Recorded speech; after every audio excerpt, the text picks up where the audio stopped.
ఎన్నికలకు ముందు చంద్రబాబు విద్యుత్ ఛార్జీలు పెంచాం, అవసరమైతే విద్యుత్ ఛార్జీలు తగ్గిస్తామని, వినియోగదారులే విద్యుత్ అమ్మేలా చేస్తామని చంద్రబాబు అన్నారని, మోసపూరితమైన హామీలిచ్చి ప్రజలకు చంద్రబాబు మోసం చేశారని, పెంచిన విద్యుత్ ఛార్జీల నిర్ణయాన్ని వెనక్కి తీసుకోవాలని ఎమ్మెల్సీ దువ్వాడ శ్రీనివాస్ డిమాండ్ చేస్తూ ఈ నెల 27వ తేదీన టెక్కలి నియోజకవర్గం విద్యుత్ అధికారులకు ప్రజల తరపున నిరసన తెలియజేస్తామన్నారు. జగన్మోహన్ రెడ్డి గారు భారీగా విద్యుత్ ఛార్జీలను పెంచారు. నేను అధికారంలోకి వస్తే విద్యుత్ ఛార్జీలను పెంచను. శభాష్. మరి చంద్రబాబు నాయుడు అక్కడితో ఆగాడా? విద్యుత్ ఛార్జీలు పెంచను, అలాగే రేట్లు కూడా తగ్గిస్తాను, విద్యుత్ ఛార్జీలను తగ్గిస్తాను అని చెప్పాడు. రెండో మాట అక్కడతో ఆగల. చాలా విచిత్రంగా మూడో మాట ఏంటంటే, వినియోగదారుల చేతే విద్యుత్తు అమ్మేటట్లు చేస్తాను. ఇది చాలా విచిత్రమైన మాట. వినియోగదారులు విద్యుత్ అమ్మటం, ఇది నమ్మి ప్రజలు చంద్రబాబు నాయుడికి ఓట్లు వేయటం జరిగింది. ఈ మాటలు పులివెందుల్లో ఒకసారి, కడపలో ఒకసారి, పెద్దాపురంలో ఒకసారి, విశాఖపట్నంలో ఒకసారి, తెలుగుదేశం పార్టీ కార్యకర్తలతో టెలికాన్ఫరెన్స్ లో ఒకసారి, పలుమార్లు ఆయన చెప్పడం జరిగింది. ఎవిడెన్సెస్ తో సహా ఏ సమయంలో ఏ సందర్భంలో ఎలా మాట్లాడారని చెప్పడానికి ప్రజలందరికీ తెలిసిన విషయాలు. ఆయన ఎలా చెప్పారన్నది. మరి ఇన్ని చెప్పినటువంటి వ్యక్తి ఎన్నికలు అయిపోయిన తర్వాత విద్యుత్ ఛార్జీలు పెంచటం సంగతి మర్చిపోయి ఈరోజు చాలా విచిత్రంగా చాలా భారీగా వడ్డనలు చేసే కార్యక్రమం స్టార్ట్ చేశారు. మీరు చూస్తే నవంబర్ నెలలోను డిసెంబర్ నెలలోను 6,000 కోట్ల రూపాయల పైచిలుకు నవంబర్లో, 9,000 కోట్ల రూపాయల పైచిలుకు డిసెంబర్లో, మొత్తంగా 15,400 కోట్ల రూపాయల వరకు విద్యుత్ ఛార్జీలను పెంచడం జరిగింది. పెంచను అన్న చంద్రబాబు నాయుడు, పైగా తగ్గిస్తాను అని చెప్పిన చంద్రబాబు నాయుడు, వినియోగదారుల ద్వారానే విద్యుత్ ఉత్పత్తి చేయిస్తాను అని చెప్పిన చంద్రబాబు నాయుడు. అంటే వినియోగదారులకు ప్రతి ఇంటికి కూడా సోలార్ ప్యానెల్స్ ఇచ్చి, ఆ సోలార్ ప్యానెల్స్ ద్వారా విద్యుత్ జనరేట్ చేసి, తద్వారా గ్రిడ్స్ కి కనెక్ట్ చేసి, ఆ కనెక్ట్ చేసిన తర్వాత గ్రిడ్ కి ఎంతైతే వినియోగదారుడి నుంచి సరఫరా అయిందో ఆ సరఫరా అయిన మొత్తానికి తిరిగి నేను డబ్బులు ఇస్తాను వినియోగదారుడికి. ఇదే వినియోగదారుడి విద్యుత్తు అమ్మటం అంటే. ప్రభుత్వం, చంద్రబాబు నాయుడు వినియోగదారుడి దగ్గర విద్యుత్ కొనటం అంటే. సోలార్ నేనే కనిపెట్టాను, సోలార్ నేనే తెచ్చాను, కాబట్టి ఈ రకంగా నేను చేయబోతున్నానని చెబితే పాపం ప్రజలందరూ నమ్మారు, నమ్మి ఓట్లు వేశారు. ఎంత మోసమైనటువంటి ప్రభుత్వం అంటే. మరి ఇదే ప్రభుత్వంలో గడిచిన కాలంలో జరిగినటువంటి 2014 నుంచి 19 వరకు చూసుకున్నా, అంతకు ముందు చూసుకున్నా, విద్యుత్ ఛార్జీల మోత పైన ధర్నా చేయడానికి వెళ్లినటువంటి రైతుల పైన తుపాకులతో కాల్చి చంపినటువంటి వైనం అది మర్చిపోలేదు. ఇప్పుడు విద్యుత్ ఛార్జీలు తగ్గిస్తారంటే మనం ఎలా నమ్ముతాం? డిస్కమ్ల ద్వారా ₹4.98 వరకు ధరకు ఒప్పందాలు చేస్తే చంద్రబాబు నాయుడు, జగన్మోహన్ రెడ్డి గారు డిస్కమ్ సెకీ వారితో ₹2.98కే ఒప్పందం చేసుకున్నారు. అంటే ఒక 25 సంవత్సరాలకు 1,00,000 కోట్లు ఆదాయం వచ్చేటట్టు జగనన్న చేసినటువంటి ఏర్పాటు. మరి చంద్రబాబు నాయుడు చేసిన ఏర్పాటుకి, జగనన్న చేసినటువంటి ఏర్పాటుకి, విద్యుత్ సంస్కరణలో చంద్రబాబు నాయుడు చేసిన తప్పిదాలు, మోసాలు, ఘోరాలు, నేరాలకి, జగనన్న ప్రభుత్వంలో విద్యుత్ సంస్కరణల కోసం చేసినటువంటి అడుగులు, వేసినటువంటి అడుగులకి ఎంత తేడా ఉందో చూసాం. ఇప్పుడు మోసపోయామని ప్రజలందరూ కూడా లబోదిబోమంటున్నారు. ఒకటే మేము తెలియజేస్తున్నాం, ఏవైతే విద్యుత్ ఛార్జీలు పెంచారో, మీరు పెంచినటువంటి 15,000 కోట్ల రూపాయల పైచిలకు విద్యుత్ ఛార్జీలు ప్రతి ఒక్క వినియోగదారుడు బిల్లు పైన అదనంగా పడుతున్నాయి. ఈ భారం వినియోగదారుడు ఎందుకు మోయాలి?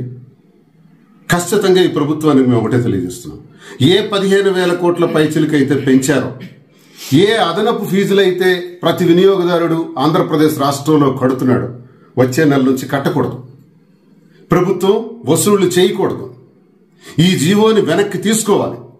ఒకవేళ తీసుకోలేని పరిస్థితి వస్తే అందరం కూడా తీవ్రంగా ప్రజల తరఫున ఉద్యమించవలసి వస్తుందని ఈ ప్రభుత్వానికి తెలియజేస్తూ ఈ నెల 27వ తారీఖున మా వైఎస్ఆర్ కాంగ్రెస్ పార్టీ అధ్యక్షులు మాజీ ముఖ్యమంత్రి వర్యులు శ్రీ వైఎస్ జగన్మోహన్ రెడ్డి గారి ఆదేశాల మేరకు ప్రతి నియోజకవర్గ కేంద్రాల్లో కూడా వినతి పత్రాలు ఆయా విద్యుత్ శాఖ అధికారులకు అందజేయడం జరుగుతుందని ప్రజలందరికీ తెలియజేస్తూ ఆ వినతి పత్రాలు ఇచ్చిన తరువాత ఈ జీవోని వెంటనే ప్రభుత్వం వెనక్కి తీసుకోవాలని, లేకుంటే ప్రజల నుంచి తీవ్రమైనటువంటి ప్రతిఘటన ఎదుర్కోక తప్పదని ఈ ప్రభుత్వానికి హెచ్చరిస్తున్నాను.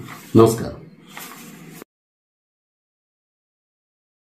కాకినాడ జిల్లా యు కొత్తపల్లి మండలం పొన్నాడ పంచాయతీ కొనపాపపేటలో మండలం అరబిందో ఫార్మా కంపెనీకి చెందిన పైప్ లైన్ సముద్రంలోకి వేయడంతో దాని నుండి వచ్చే కాలుష్యం వలన మత్స్య సంపద అంతరించిపోతుందని, తమ జీవన మనుగడ ప్రశ్నార్థకం చేసే పరిస్థితి తీసుకురావద్దని ఒక పక్క మత్స్యకారులు ఆందోళనతో ఉద్యమం చేపడుతుండగా, మరో పక్క కొందరు మత్స్యకారులు తమ ఉద్యమాన్ని పక్కదారి పట్టించే విధంగా అరబిందో ఫార్మా కంపెనీతో లాలూచీ కుదుర్చుకొని 6 కోట్ల రూపాయలు తీసుకున్నట్లు వస్తున్న ఆరోపణలు దావారంలా వ్యాపించడంతో కొనపాపపేట రామాలయం వద్ద ఏర్పాటు చేసిన పాత్రికేయుల సమావేశంలో వారి ఆక్రందన వెలుబుచ్చారు.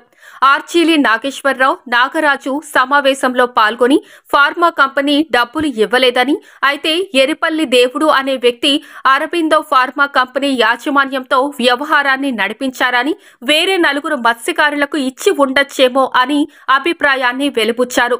మత్స్యకారుల మధ్య విభేదాలు తలెత్తడంతో ఉద్యమం నీరు కారిపోతుందని, అరబిందో ఫార్మా కంపెనీ మత్స్యకార గ్రామాల అభివృద్ధి చెందే విధంగా చేయాలి తప్ప కొంతమంది వ్యక్తుల్ని రహస్యంగా పిలిపించుకొని డబ్బులు ఆశ చూపించి ఉద్యమాన్ని పక్కదారి పట్టించే రీతిలో ప్రయత్నం చేస్తున్నారన్నారు. మత్స్యకార నాయకులు, పెద్దలు పాత్రికేయుల సమావేశంలో ఆక్రందన వ్యక్తం చేశారు. గత 3 నెలల నుంచి కూడా 4 నెలల నుంచి కూడా ఈ అరబిందో కంపెనీ మరియు కేజీపీఎల్ కోర్టు వీటి మీద మాకు ఏటకి ఇబ్బంది కలుగుతుండగా మేము ఉద్యమం చేయడం ముందు ఎలక్షన్ ముందు ఉద్యమం చేసాం. అప్పుడు ఎలక్షన్ ముందు ఉద్యమం చేసిన తర్వాత మేము నాలు చేసిన తర్వాత అప్పుడు మాకు ఎలక్షన్ కోడ్ వచ్చిన తర్వాత ఎలక్షన్ కోడ్ గురించి మేము ఆపడం జరిగింది. అప్పుడు మాకేం తెలియదు, ప్రభుత్వం నుంచి ఏ విధమైన స్పందన లేదు, మాకేం తెలియపరచలేదు. తర్వాత ఏం చేసామంటే మేము కొంతమంది ఉద్యమం చేసే నాయకులు ప్రజలందరూ నమ్ముకుని వాళ్ళు చెప్పినట్టు చేసాం. వాళ్ళిద్దరు ఇంకొక 3 మొత్తం 5-6 కలిసి వెళ్ళి కంపెనీతో మాట్లాడుకున్నట్టుగా అక్కడ వాళ్ళతో ఉన్నవాళ్ళు మాకు చెప్పడం జరిగింది. దాని గురించి మేము గ్రామంలో మాకు కట్టుబాటు ఉంటుంది, మాకు పంచాయతీ పెట్టుకుంటాం. గ్రామంలో పంచాయతీ మొత్తం పొలం అంతా కూర్చొని ఏదైనా విషయాలు ఉంటే మేము చర్చించుకుంటాం, ఏ గొడవ ఉన్నా మేము చర్చించుకొని ఒక తీర్మానం చేసుకుంటాం. అప్పుడు మేము చేసుకున్నప్పుడు మేము అందరూ కూర్చున్నప్పుడు అడిగినప్పుడు వాళ్ళు ఏం చెప్పారంటే మమ్మల్ని తీసుకెళ్ళారండి, మమ్మల్ని తీసుకెళ్ళి ఇలాగా 6 కోట్లకి మాట్లాడుకున్నామండి అని వాళ్ళు చెప్పడం, వాళ్ళకి పోతాక చెప్పడం జరిగింది. వాళ్ళు నిజం ఉంటుందని వాళ్ళందరికీ పిలిపించి అడిగితే వాళ్ళు అన్ని విషయాలు చెప్పారు. వాళ్ళు కూడా ఇక్కడ ఉన్నారు. ఇక్కడ 3 పార్టీలు ఉన్నాయి. ఇక్కడ జనసేన, టీడీపీ, వైసీపీ 3 పార్టీల వాళ్ళు కూర్చున్నాం. మేము అందరూ కూడా మా గ్రామంలో పార్టీలు ఎవరు పెట్టాలు చేసుకుంటారు తప్ప కొలకట్టుబాటు వచ్చి అందరూ కూర్చొని చర్చించుకుంటాం ఏ కూడా. అయితే దాని మీద మేము ఏం చేసామంటే కూర్చొని అడిగి మేము ఎవరిని బహిష్కరించలేదు, ఎవరు కూడా వాళ్ళు అడిగాం తప్ప మాకు తెలీదు విషయం అన్నప్పుడు అది పూర్తిగా తెలిసిందాక ఎవరిని బహిష్కరించాలి మా కోసం ఎవరు. దానికోసం తప్పుడుగా ప్రచారం చేస్తూ మా గ్రామస్తులందరూ కూడా ఏదో వాళ్ళు ఎదిరించినట్టు, మా పొలంలో ఎదిరించినట్టు వాళ్ళు మీడియాకి ఇచ్చి మన నాయకుల దగ్గరికి వెళ్ళి చెప్పడం, ఏదో మాట్లాడటం అది తప్పండి. కానీ కేవలం ఏంటంటే వాళ్ళ ఉద్దేశం ఏంటంటే కంపెనీని కాస్తానికి మా గ్రామస్తులు కూడా ఉద్యమం చేయకుండా, కంపెనీ కాస్తానికి ఉద్యమం చేయకుండా ఈ ఉద్యమాన్ని ఆపడానికి బలోపేతం చేస్తూ ఇలాంటి గొడవలు పెట్టి ఈ ఉద్యమాన్ని ఆపడానికి చూస్తాను. అది అమ్మాయికి లేదు సార్, అది ఏం తెలియదు. ఏదంటే చేద్దామని సిద్ధంగా ఉంటాను. కానీ వాళ్ళని కేసులు పెట్టి ఈ ఉద్యమం ఆపడానికి ప్రయత్నం చేస్తారు సార్. దీంట్లో ఆ రోజు జరిగింది ఏంటంటే మేము ఎవరిని కూడా తెలియలేదు. వాళ్ళు మామూలుగా పోతారు. ఇక్కడ అప్పటి నుంచి ఎస్ఐ గారికి ఇంటిని ముట్టారు. కానిస్టేబుల్స్ ఉన్నారు ఇక్కడ, చూస్తున్నారు అన్నీ, వాళ్ళందరికీ తెలుసు. ఆర్డీ గారి దగ్గర కూడా వెళ్ళాం.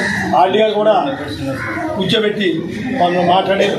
ఎస్ఐ గారిని కూర్చోబెట్టి వాళ్ళు వచ్చారు. కానీ ఎవరిని ఏం మేము మాట్లాడారు. ఒకే కుటుంబాన్ని తెలియజేస్తాకి ఎందుకు వేస్తామని ఒకే కుటుంబాన్ని వేస్తామేంటి? ఎంతమంది 6 వెళ్ళారు. 6 కూడా తప్పు చేసినట్టే కదా.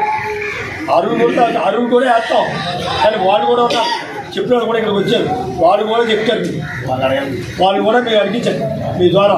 ఎవరు వచ్చారు?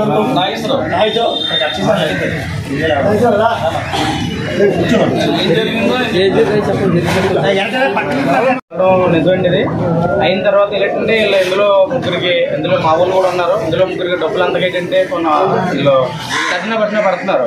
ఏంటంటే వాడు తీసుకెళ్ళి వీళ్ళు మోసం చేసినట్టుగా దర్శన పడిపోతే ఈ విషయం నా వరకు వచ్చింది చెప్పారు. చెప్తే మీరు ఎందుకు ఇలా చేశారంటే ఏదో అయిపోయింది కదా విషయం అంటే కనుక్కుంటే నేను వీళ్ళందరినీ అడవి దగ్గర తీసుకెళ్ళిన తర్వాత అడవి కంపెనీ వాడికి ఫోన్ చేశాడు.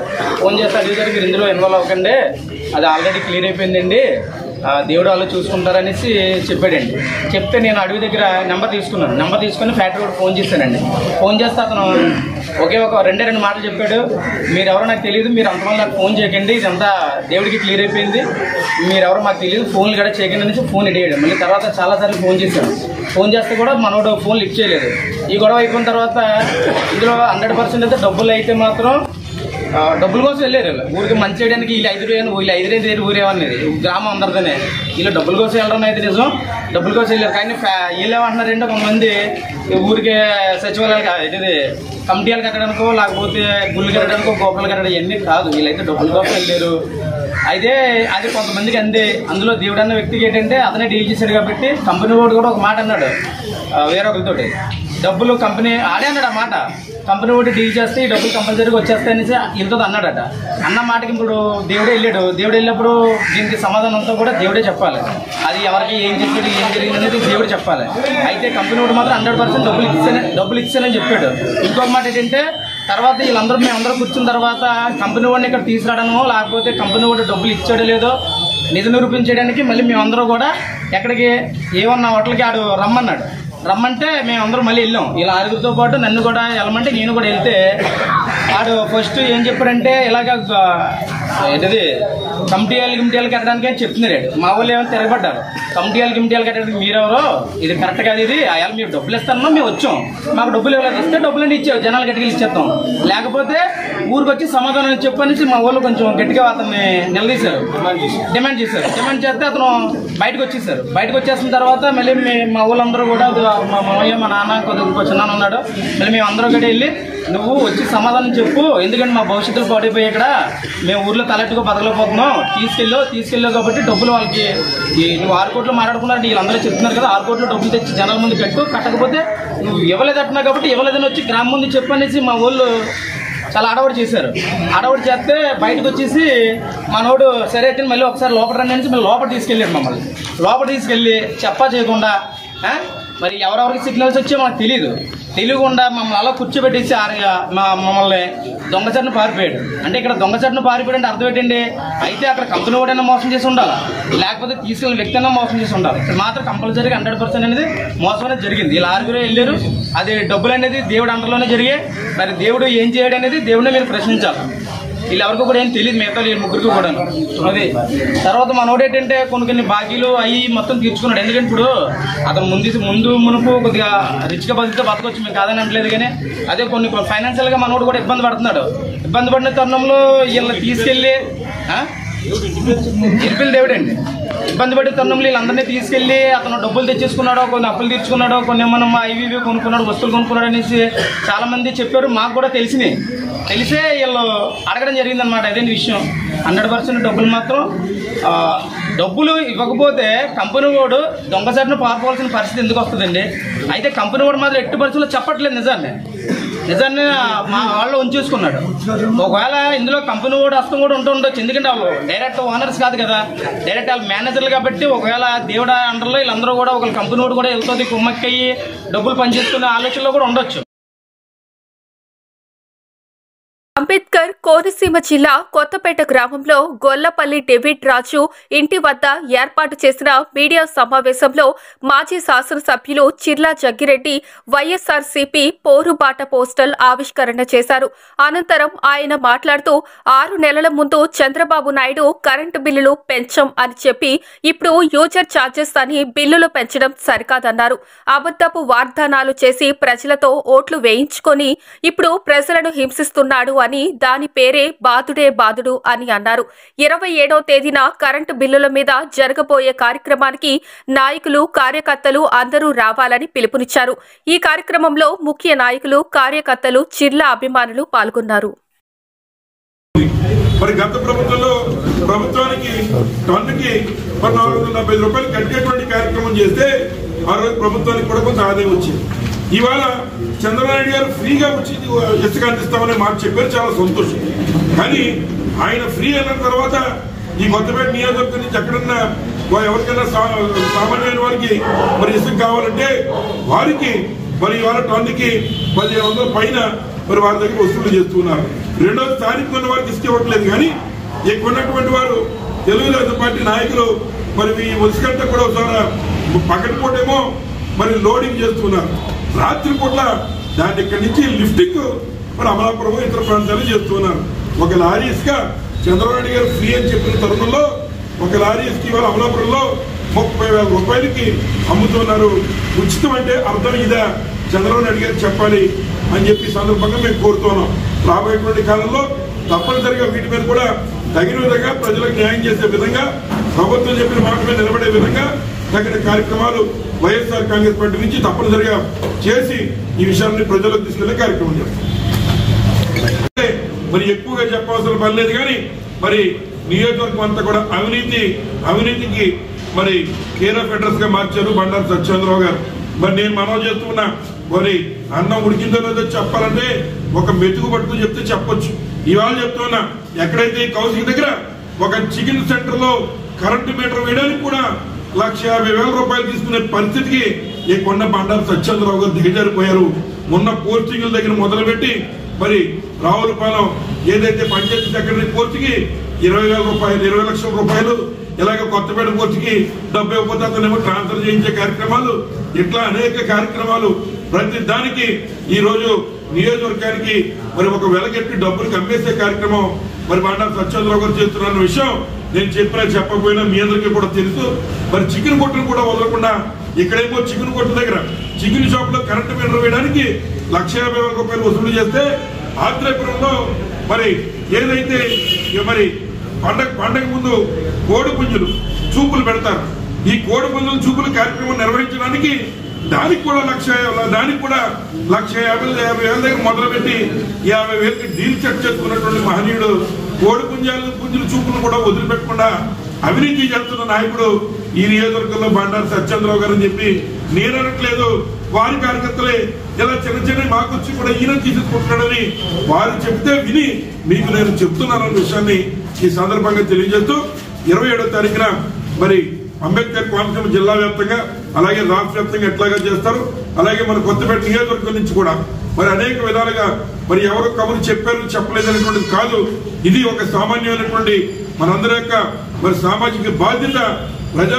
ప్రజల్ని ప్రభుత్వాలు ఈ రకంగా వేధిస్తున్నప్పుడు వారికి బుద్ధి చెప్పి అవసరమైతే ప్రభుత్వం యొక్క మెడలు వచ్చి పెంచినటువంటి ధరల్ని మళ్ళీ దిప్పించే విధంగా చేయాల్సిన బాధ్యత మనపై నాయకులపైన ఉన్నటువంటి ప్రతిపక్షం పైన ఉంటుంది.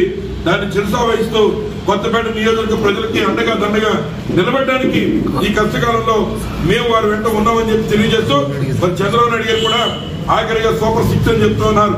సూపర్ 6 లో ఒక్క కార్యక్రమం కూడా చక్కగా అమలు చేయలేదు. కేవలం మా వల్ల కాదని చెప్తున్నారు.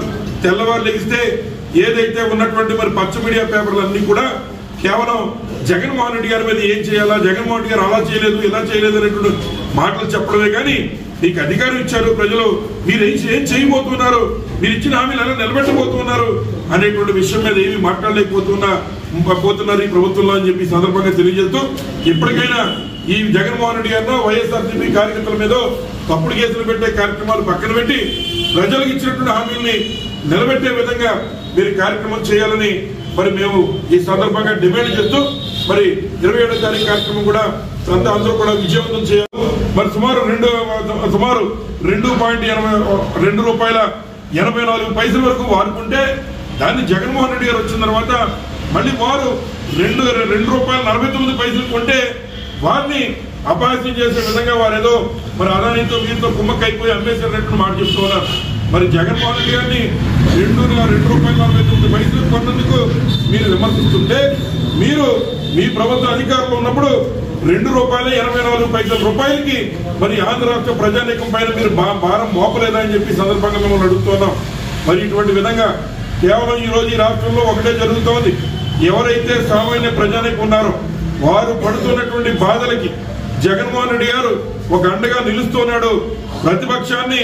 ప్రతిపక్షంగా ఉండి ఈ ప్రభుత్వాన్ని నిలదీస్తున్నటువంటి ఏకైక శక్తిగా ప్రజల యొక్క మాటని చెప్పే విధంగా ఈయన ఒక్కడే ఉన్నాడు.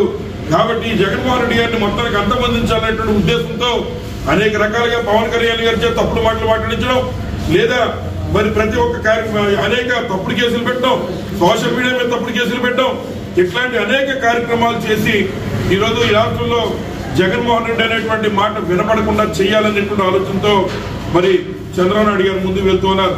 జగన్మోహన్ రెడ్డి గారు అంటే ఒక వ్యక్తి కాదు, ఒక శక్తి.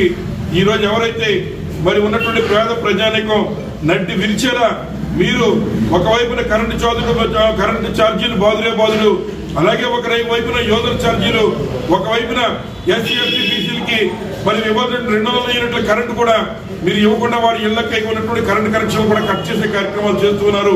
మరి 6 నెలల సమయంలోనే మీరు గతి తప్పి ఇన్ని తప్పుడు కార్యక్రమాలు చేస్తున్నప్పుడు ఎవరితో చెప్పాలో, ఎవరిని అడగాలో, ఏమి చేయాలో తెలియని పరిస్థితిలో మరి ప్రజానికి కూడా ఉన్నప్పుడు వారికి అండగా దండగా వైఎస్ఆర్ కాంగ్రెస్ పార్టీ నిలబడుతుంది.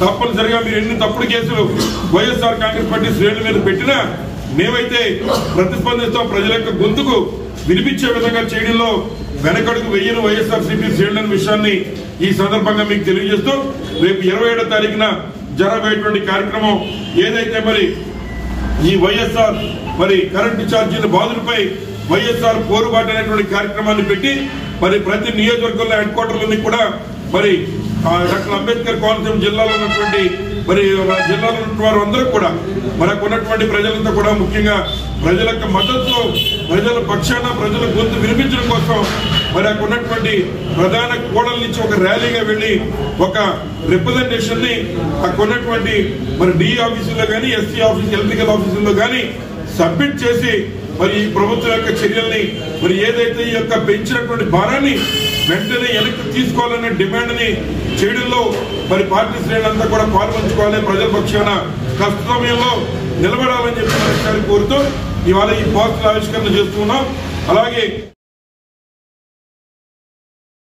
రాష్ట్రాన్ని క్రీడాంధ్రప్రదేశ్ గా తీర్చిదిద్దేందుకు రాష్ట్ర ముఖ్యమంత్రి శ్రీ నారా చంద్రబాబు నాయుడు నేతృత్వంలో కూటమి ప్రభుత్వం కృత నిశ్చయంతో ఉందని శాప్ చైర్మన్ అనిమిని రవినాయుడు పేర్కొన్నారు. ఆదివారం స్థానిక మున్సిపల్ స్టేడియంలో ఆయన రాజమండ్రి రూరల్ శాసనసభ్యులు గోరంట్ల బుచ్చయ్య చౌదరితో కలిసి స్టేడియంను పరిశీలించారు. అనంతరం శాప్ చైర్మన్ ఏ రవినాయుడు మీడియాతో మాట్లాడుతూ రాజమహేంద్రవరం కళలకు క్రీడలను వేదికగా ఉండాలని ఆనాటి ముఖ్యమంత్రి ఎన్టీఆర్ ఆలోచన అన్నారు. ఆ మేరకు స్థానిక సీనియర్ శాసనసభ్యులు గోరంట్ల బుచ్చయ్య చౌదరి రాజమహేంద్రవరంలో క్రీడలను ప్రోత్సహించే దిశగా కార్యాచరణ రూపకల్పన చేసి గత టీడీపీ ప్రభుత్వ హయాంలో రాష్ట్ర ముఖ్యమంత్రి నారా చంద్రబాబు నాయుడు దృష్టికి తీసుకెళ్లడం జరిగిందన్నారు. రాజమహేంద్రవరం నడిఒడ్డున ఉన్న స్టేడియంను మల్టీపర్పస్ స్టేడియంగా నిర్మించడం వలన రాజమహేంద్రవరంతో పాటు చుట్టుపక్కల ప్రాంత యువతి జాతీయ స్థాయిలో క్రీడల పోటీల్లో పాల్గొనే విధంగా శిక్షణ పొందేందుకు చక్కటి వేదిక అన్నారు. పోతుల వీరభద్రరావు గారి పేరుతో నెలకొల్పిన ఈ స్టేడియాన్ని అభివృద్ధి చేయాలన్న లక్ష్యం వెనకబడుతోంది. గతంలో నందమూరి తారక రామారావు గారి నిధులతోటి ఐడిఎస్ఎఫ్టీలో చుట్టూ షాపింగ్ కాంప్లెక్స్ కట్టాం. ఆ తర్వాత గ్యాలరీలు కట్టి ఇక్కడ ఒక ఓపెన్ ఎయిర్ థియేటర్ లాగా చేసి దీన్ని ఫుట్బాల్ అదేవిధంగా మల్టీ పర్పస్గా వాడుకునేలాగా స్టేడియం నిర్మాణం చేయాలని గ్రాంట్లు 2 కోట్లు రిలీజ్ చేసాం. తర్వాత వచ్చిన ప్రభుత్వం దాన్ని నిలిపివేసింది. అక్కడ వేసిన కొంగలు అక్కడే ఉంది. మరలా క్రికెట్ స్టేడియం అంటే మొదలుపెట్టారు.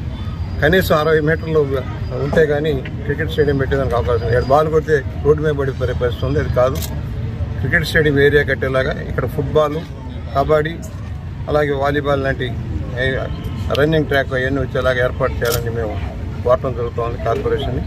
దాని మీద ఇవాళ షాప్ చైర్మన్ యువకుడు ఉత్సాహవంతుడు రవినాయుడు గారు ఇక్కడికి వచ్చారు.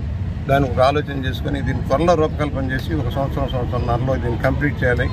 ఎక్కడ పెండింగ్ ఉంది, ఎందుకు కంప్లీట్ ఉంది, గతంలో ఇచ్చిన ప్లాన్ ప్రకారం చేసి గ్యాలరీలన్నీ కట్టి బాగా నగరం నడిబొడ్డున ఉంది, అందరికీ ఉపయోగపడే స్టేడియం కనుక దీన్ని త్వరగా పూర్తి చేయాలనే నిర్ణయాన్ని మేము అందరం ఆలోచన చేస్తున్నాం. ఈ మధ్య మున్సిపల్ కార్పొరేషన్ కొన్ని నిధులు కేటాయింపు చేశారు. గతంలో షాప్ తరఫున కేటాయింపు చేసిన నిధులు కూడా ఉన్నాయి. మొత్తం మీద 6-7 కోట్ల రూపాయలు ఖర్చు అయినా సరే ఈ స్టేడియాన్ని ఆధునీకరిస్తే అన్నిటికీ పబ్లిక్కి కూడా ఉపయోగపడుతుంది. అనేక సమావేశాలు కూడా వేదిక దీన్ని తీర్చిదిద్దుకోవచ్చు. దాన్ని వెంటనే పూర్తి చేయాలని వాళ్ళ రవినాయుడు గారిని స్వాగతం పలుకుతూ మనం పూర్తి అవ్వాలి. ఇది మన డ్రీమ్ ప్రాజెక్టుగా ఉండాలని కోరుకుంటాం. ప్రింట్ మీడియా వారికి నమస్కారం తెలియజేసుకుంటూ, మా పెద్ద ఆయన సీనియర్ నాయకులు ముచ్చయ్య చౌదరి గారు రాజమండ్రి కళలకు క్రీడలకు వేదికగా ఉండాలి. నందమూరి తారక రామారావు గారి ఆలోచన ఏదైతే ఉందో ఆయన వారసులుగా ఉన్న ముచ్చయ్య చౌదరి గారు రాజమండ్రిలో క్రీడలను ప్రోత్సహించాలి, తదనుగుణంగా కార్యాచరణ రూపొందించాలని చెప్పి ఆ రోజు తెలుగుదేశం ప్రభుత్వంలో చంద్రబాబు నాయుడు గారిని దృష్టికి తీసుకెళ్ళి ఇక్కడ కానీ మల్టీపర్పస్ గేమ్స్ కానీ ఇదే స్టేడియం, ఎందుకంటే నడిబొడ్డున ఉంది, ఈ గ్రౌండ్ కానీ యూటిలైజ్ చేయగలిగితే మల్టీపర్పస్గా యూటిలైజ్ చేయగలిగితే మన పిల్లలందరూ ఇక్కడే ఆడుకుంటారు. ఆడుకోవడంతో పాటు నేషనల్ స్టాండర్డ్స్ కానీ ఇక్కడ నిర్మాణంగా చేయగలిగితే ఇక్కడే ట్రైన్ అయ్యి ఇక్కడే గేమ్స్ నిర్వహించుకొని మన పిల్లలు జాతీయ స్థాయిలో కూడా పోటీల్లో పాల్గొనే పరిస్థితి ఉంది. రాజమండ్రి బిడ్డలు మెడల్ సాధించే పరిస్థితి అని చెప్పి ఆ రోజు ఆలోచించి ముఖ్యమంత్రి గారికి ఇక్కడ క్రీడా వికాస కేంద్రాన్ని నిర్మాణానికి రూపకల్పన చేసినప్పుడు ఆ రోజు స్పోర్ట్స్ అథారిటీగా ఆ రోజు నిధులు కూడా కేటాయించడం జరిగింది. కేటాయించిన తర్వాత దీన్ని ఎగ్జిక్యూషన్కి మున్సిపాలిటీకి అప్పగించడం జరిగింది.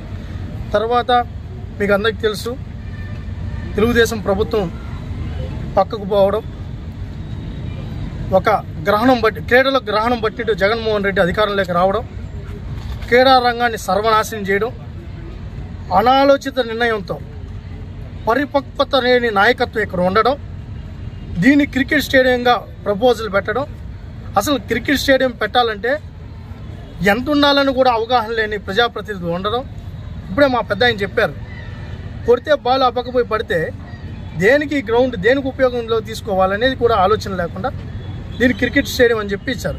ఇప్పటికే మా దగ్గర ఉంది. ఆ రోజు ముచ్చయ్య చౌదరి గారు ఇచ్చిన, ఆయన సొంతంగా హైదరాబాద్ నుంచి ఒక టీంని తీసుకొని వచ్చి దీన్ని ఇటు వాలీబాల్ కానీ, ఫుట్బాల్ కానీ, కబడ్డీ కానీ, ఖోఖో కానీ ఇవన్నీ కానీ ఇక్కడే నిర్వహించుకునే విధంగా మల్టీపర్పస్ గేమ్స్ నిర్వహించే విధంగా ఒక డిపిఆర్ రెడీ చేయడం జరిగింది. ఆ డిపిఆర్ ప్రకారంగా జరుగుంటే ఇదో బ్రహ్మాండంగా ఇక్కడ ఉన్న పిల్లలందరూ కూడా ట్రైన్ అంటారు. మీరు కూడా ఎవరైతే మీడియా ప్రతినిధులు కూడా ఇక్కడే వాకింగ్ చేసుకొని ఇక్కడే మీ పిల్లలు కూడా ఇక్కడే ట్రైన్ అయ్యే పరిస్థితి ఉండేది. అవన్నీ కూడా పక్కన పెట్టారు. మళ్ళీ దీని మీద దృష్టి సారిస్తాం. మళ్ళీ తెలుగుదేశం పార్టీ కూటమి పార్టీ అధికారంలోకి వచ్చింది. మన ముచ్చయ్య చౌదరి గారు మళ్ళీ రాజమండ్రిని, ముఖ్యంగా రాజమండ్రి రూరల్ నియోజకవర్గాన్ని క్రీడలకి కేంద్రంగా మార్చాలనే కోరికతో ఉన్నారు, దృఢ సంకల్పంతో ఉన్నారు. దానిలో భాగంగానే ఏదైతే అసంపూర్తిగా నిలిచిపోయిన క్రీడా వికాస కేంద్రాన్ని కూడా తొందరలోనే పూర్తి చేయడంతో పాటు ఏదైతే మా ఎమ్మెల్యే గారి విజన్ ఏదైతే ఉందో ఇది 2000 నుంచి 3000 మంది చూసేటట్లు, అంటే మొత్తం అవుట్ గ్రౌండ్ సంబంధించి విజువల్గా కూర్చొని చూసి ఇక్కడ ఏం జరుగుతూ ఉందో, ఏమేమి మ్యాచ్ చూస్తున్నారో ఇటు ప్రేక్షకులు కానీ పిల్లలకు కానీ ఉపయోగపడే విధంగా దీన్ని ఒక ఏదైతే ఆలోచన ఉందో, దూరదృష్టి ఉందో దాన్ని ఖచ్చితంగా ఇటు మున్సిపాలిటీ కానీ స్పోర్ట్స్ అథారిటీ కానీ కంబైన్డ్గా కొలాబరేట్ అయ్యి దీని నిర్మాణం వైపు దృష్టి సారిస్తామని చెప్పి తెలియజేసుకుంటూ, ఒకటే బాధేస్తుంది, ప్రభుత్వాలు మారినంత మాత్రాన ప్రభుత్వం గతంలో చంద్రబాబు నాయుడు గారు ఉన్నారు, హైదరాబాద్ని 2020 విజన్ తీసుకున్నారు, దాని అనుగుణంగా ముందుకు తీసుకెళ్లారు. మళ్ళీ వచ్చిన రాజశేఖర రెడ్డి గారు కానీ, కిరణ్ కుమార్ రెడ్డి గారు కానీ, కేసీఆర్ గారు కానీ, ఇప్పుడున్న రేవంత్ రెడ్డి గారు కానీ అదే ఆలోచనతో ముందుకు పోతే ఈరోజు ప్రపంచంలో బాగా ఎదుగుతున్న నగరాల్లో హైదరాబాద్ ఒకటి అయింది. చంద్రబాబు నాయుడు గారు ఈ రాష్ట్రాన్ని క్రీడాంధ్రప్రదేశ్గా మార్చాలని 2016-17లో పాలసీని తీసుకొని వచ్చి విభజిత ఆంధ్రప్రదేశ్లో ప్రతి నియోజకవర్గంలో క్రీడా వికాస కేంద్రాలు ఉండాలని చెప్పి ఆ రోజు అమౌంట్ రిలీజ్ చేసి కన్స్ట్రక్షన్ చేసి 30%, 50%, 80% పూర్తయిన క్రీడా వికాస శాతంలో ఆ 10%, 20% కానీ ఆ కన్స్ట్రక్షన్ పూర్తయింటే ఈ ఏళ్ళకి 4 ఏళ్లలో పిల్లలు బ్రహ్మాండంగా రాణించేవాళ్ళు. అవన్నీ పక్కన పెట్టారు. ఇదే చూడండి పరిస్థితి ఇంత దయనీయంగా తయారైంది. మళ్ళీ ఈ రాష్ట్రాన్ని క్రీడా ఆంధ్రప్రదేశ్గా మార్చాలని కూటమి ముఖ్యమంత్రి గారి ఆలోచన. మొన్నే స్పోర్ట్స్ పాలసీ కూడా ప్రకటించడం జరిగింది. ఈ రాష్ట్రాన్ని క్రీడా ఆంధ్రప్రదేశ్గా మార్చడం కోసం 3% ఎవరైతే క్రీడాకారులు ఉన్నారో వాళ్ళకి జాబ్ రిజర్వేషన్ ప్రకటించడం జరిగింది. ఎవరైతే నేషనల్ స్థాయికి వెళ్ళారో వాళ్ళకు కూడా direct recruitment jobs, uniform jobs కూడా 5% రిజర్వేషన్ ప్రకటించడం జరిగింది. ఒలింపిక్స్లో కానీ మన బిడ్డలు కానీ మెడల్ కొడితే 7 కోట్ల రూపాయలు నిధులతో పాటు వాళ్ళకి గ్రూప్ 1 జాబ్లతో పాటు ఆఫ్రో గేమ్స్ కానీ, ఏషియన్ గేమ్స్ కానీ, అదేవిధంగా ఖేలో ఇండియా గేమ్స్ కానీ, యూనివర్సిటీ గేమ్స్ కానీ, స్కూల్ ఎడ్యుకేషన్ ప్రైమరీ స్కూల్లో నుంచి నేషనల్ గేమ్స్ ఆడే పిల్లలకు కూడా నగదు ఇవ్వడానికి మొన్నే పాలసీ పెట్టామని చెప్పి పీపీపీ మోడల్ కానీ, అదేవిధంగా మేము కూడా విజయవాడ, విశాఖపట్నం, అదేవిధంగా రాజమండ్రి, కాకినాడ, అనంతపురం, తిరుపతి, నెల్లూరు సిటీల్లో ఉన్న ప్రజలను ఇప్పటికే మేము విజ్ఞప్తి చేసాం. ఇవన్నీ పీపీపీ మోడల్లో ముందుకు రావాలని, గేమ్ అడాప్టేషన్ జరగాలి. దాంతోపాటు ప్లేయర్ అడాప్టేషన్ బ్రహ్మాండంగా మన బిడ్డలు రాణిస్తున్నారు. ఏదైనా మంచి కంపెనీలు ఉంటే మన పిల్లలను కూడా అడాప్టేషన్ చేసుకొని వాళ్ళకి కావాల్సిన విధంగా సౌకర్యాలు కల్పించాలని చెప్పి మీడియా ద్వారా మేము విజ్ఞప్తి చేస్తూ, ఖచ్చితంగా బుచ్చయ్య చౌదరి గారు కలలు కన్నట్టు, మా ఎమ్మెల్యే గారు కలలు కన్నట్టు ఈ రాజమండ్రిని క్రీడా రాజమండ్రిగా మార్చడానికి స్పోర్ట్స్ అథారిటీ పనిచేస్తుంది.